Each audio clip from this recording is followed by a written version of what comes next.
In this video, we'll talk about macro recorder in Google Sheets. So if you go under tools, you're gonna find this new section, macros, and record macro.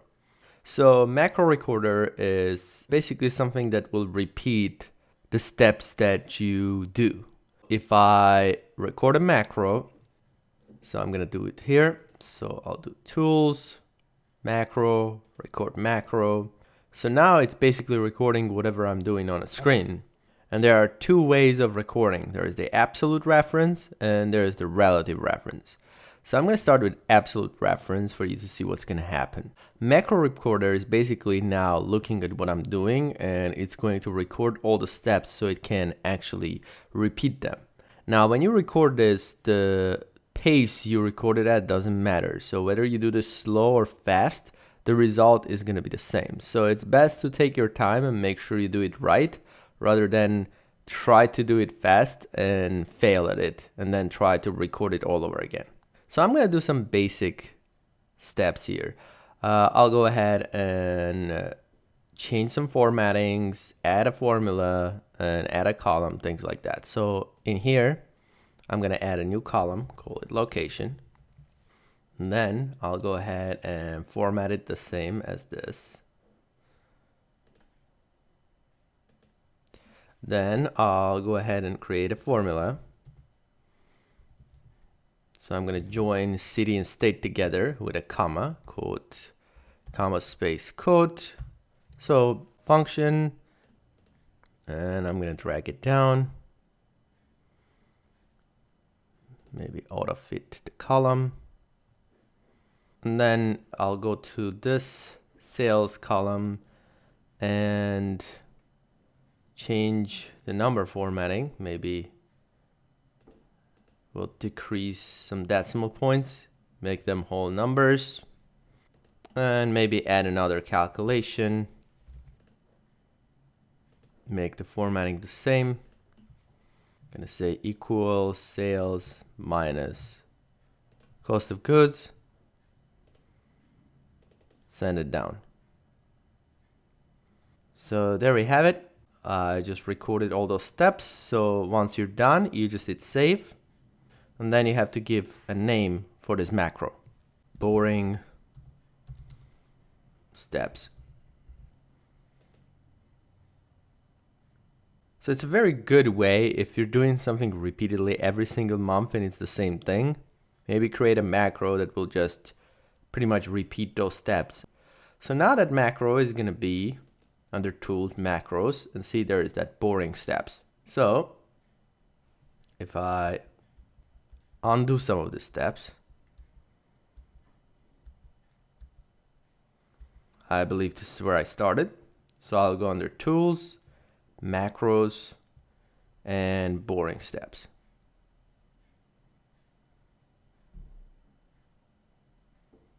It's not perfect. It didn't record me dragging this down, apparently. So it's pretty new. Hopefully those are some things that will be fixed. But you can see how it actually did some of the steps. Maybe do some additional steps so it actually saves that last step. And it also skipped some of them. So for example, when I was auto-fitting this, it didn't record that. Let's actually go take a look at the piece of code that it produces as a result. So I'm going to go under Tools, Script Editor.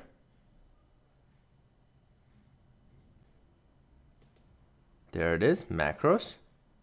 So that's our boring steps macro. And you can see how we recorded the step-by-step instructions.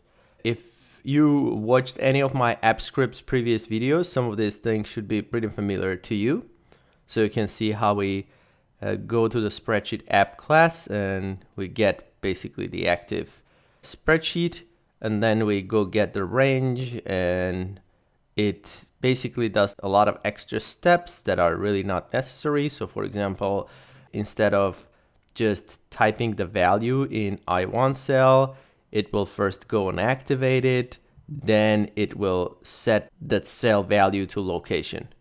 And then it goes to the next step, and so on. So if you're just starting out, this shouldn't concern you all that much.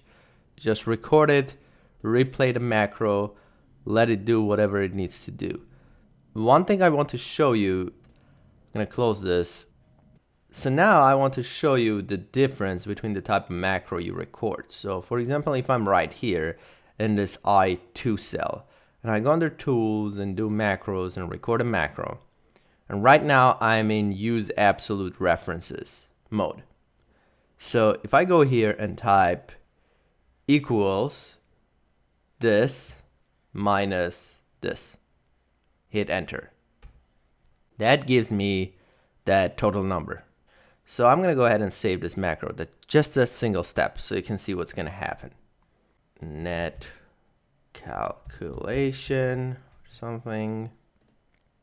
So if I go ahead and delete this, and I'm here and I run that macro, it's gonna do what I did, right? Now let me go over here and run that macro again. Then you can see it does exactly the same thing.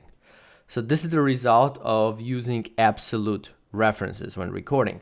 It doesn't matter where I am, the result of the macro is gonna be exactly the same. Now, let's try to record the same thing in relative mode. So I'm gonna do use relative reference, and I'll do sales, equals sales minus cost of goods, and hit enter. So that's it, save.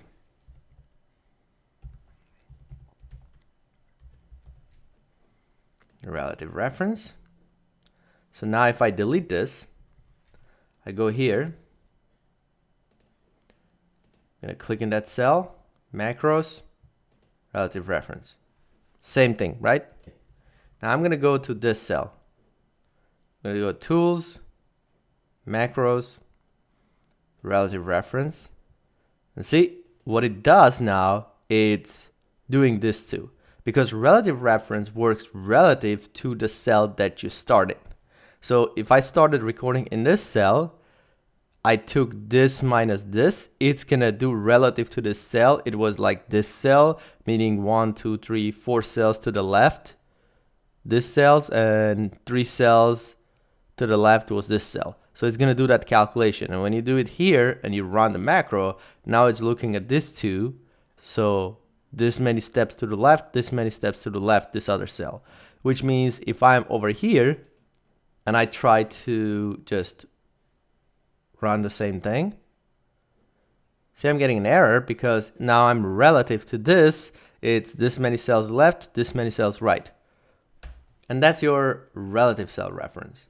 Now, if you're someone who already knows some AppScript coding, Macro Recorder could be great to just get some pieces of code that you may need to spend a lot of time to figure out. So for example, if you're gonna create a script with a Macro Recorder to format these labels in a particular way, it's gonna take you a long time to figure out what is that color, or how to do those formattings and things like that. Instead, you could just record a macro.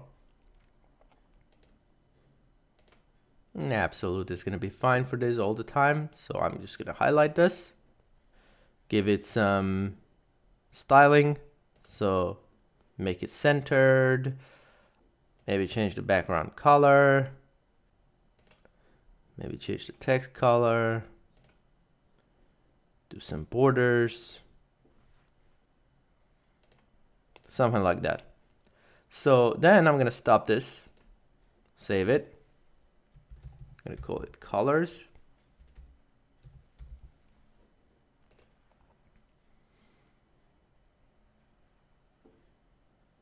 And then edit. So this is just getting the sheet. And what we're really concerned about is, for example, how do you set alignment and make it centered? So that gives you that piece of code. It gives you the color of the background. I don't have to go and figure out what that color is because I can just grab that color right here. I can get the color for the font. I can have the border. See, that's the border, color of the border, and the style of the border. All of the code is right here. So you don't have to go and figure that out.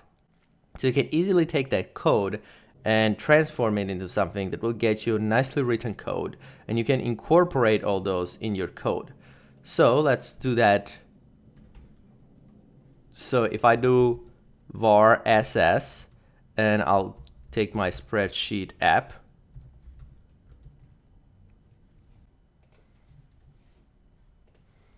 dot get active spreadsheet dot get active sheet. Now I'm gonna go inside of that spreadsheet, and what I want to get is the first row here, all the labels. So I'm gonna do get range, and I'm gonna use this. So the first cell is gonna be first row, the first column is gonna be the first column, the number of rows, so we start here 1 1, number of rows is 1, and number of columns, I assume it could be different because we might be adding more. So I can just, instead of just doing 1 2 3 4 5 6 7 8, so just typing 8 here would work, but we want this to be dynamic, so we just do, from that spreadsheet, we're gonna get last column, and that will be that 8. And then what do we want to do? That's gonna be the range. And if you look here, this is that line that get us the spreadsheet. I'm gonna delete that.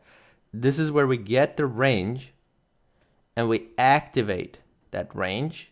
And activate means like this would be activate. So basically you just select it. Now, don't need that. Now then it take that active range, meaning whatever is selected, and do this. So I can just take this set horizontal alignment, and I could do this on this line, but you can also just put this on separate lines.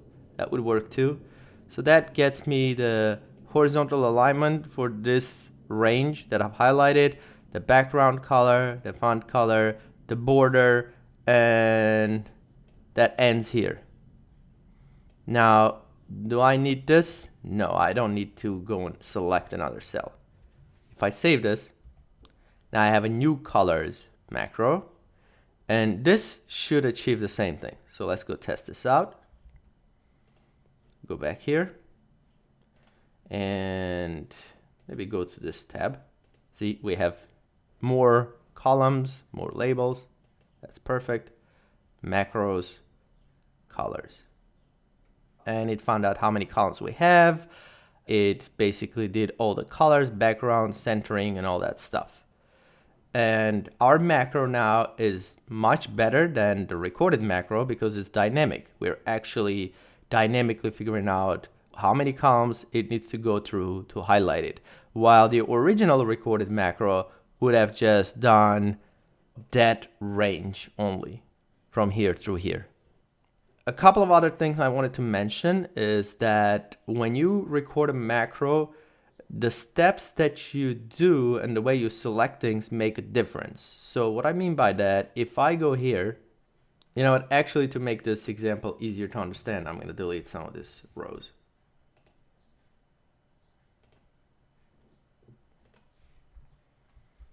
Okay, so I'm going to tools, macros, record a macro.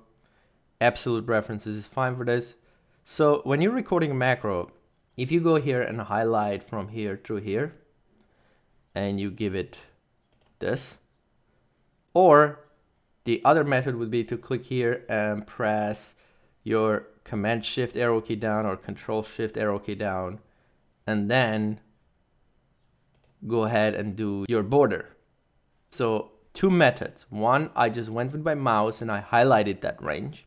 The second one, I clicked on the top and then I did Control Shift arrow key down and I highlighted that range.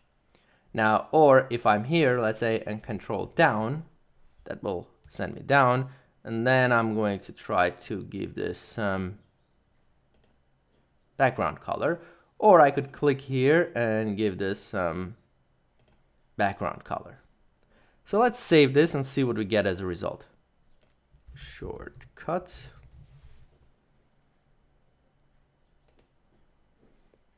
Edit script. We get our active spreadsheet. We highlight that range. Remember, from B1 through B15. That was from here through here. And then we take that and set the border color to something, basically change the styling. And then let's see the second one. So what we do, we go to A1, and then we stay in the current cell. And then what we do, instead of, see, before we were just highlighting the set range, but here we're doing this Control Shift down thing, which is that spreadsheet direction down. So we're activating it using that Control Shift down, and then we take that activated area and then we set the styling. The second example, when I was doing this, is, see, we go to C1, which is our C1. Then we do this arrow down thing, which is our direction down, and we activate. And then we take that active, whatever is activated, and we set the background. Or we can just click on D15 and set the background. So what is the difference between these two? So to see the difference, well, first of all, let me just clear the formatting here and run that macro. So it did the things we expected, right? We said highlight this, give it some borders, then this, give it some borders, then this green, this green. Worked exactly the same, no difference. Now I'm gonna go ahead and remove the formatting again, but this time I'm going to delete some rows. So the row count is not the same this time. I'm gonna go under Tools, Macros, and Shortcuts. Now look what happened. This is going until the end of the data. This is going until the end of the data. This is doing exactly the same thing as it did before.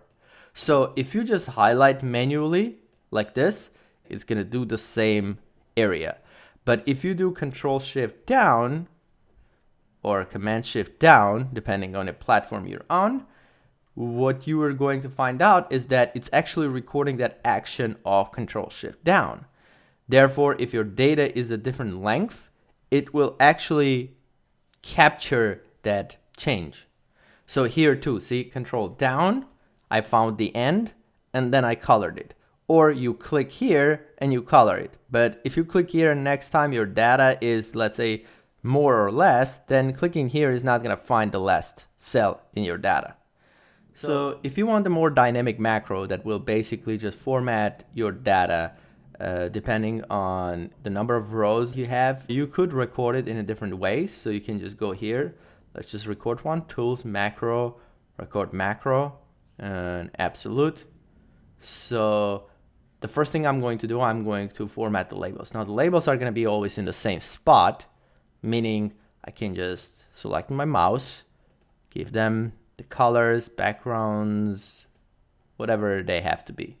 At this point, I want to format my numbers.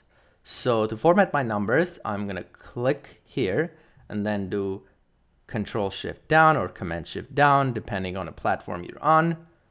And then just decrease some decimal points.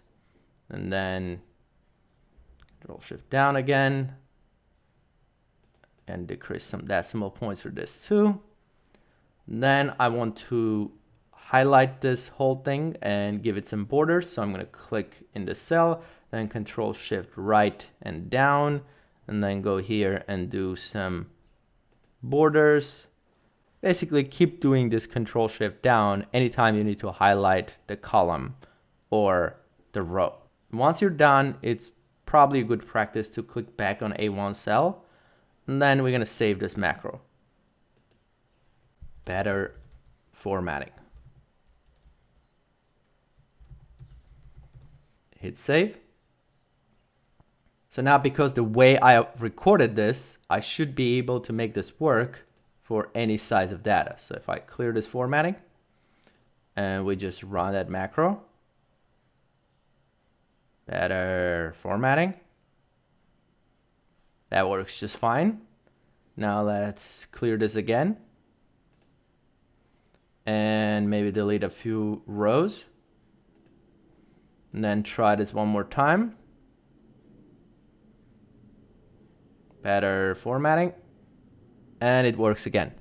So for basic things like this, you could just use the macro recorder, but if you want to do something more advanced, more logic in it, you're gonna have to use your script editor and you have to learn how to write some code. Well, that's it for this video. Thanks for watching. Please subscribe and I'll see you in the next one.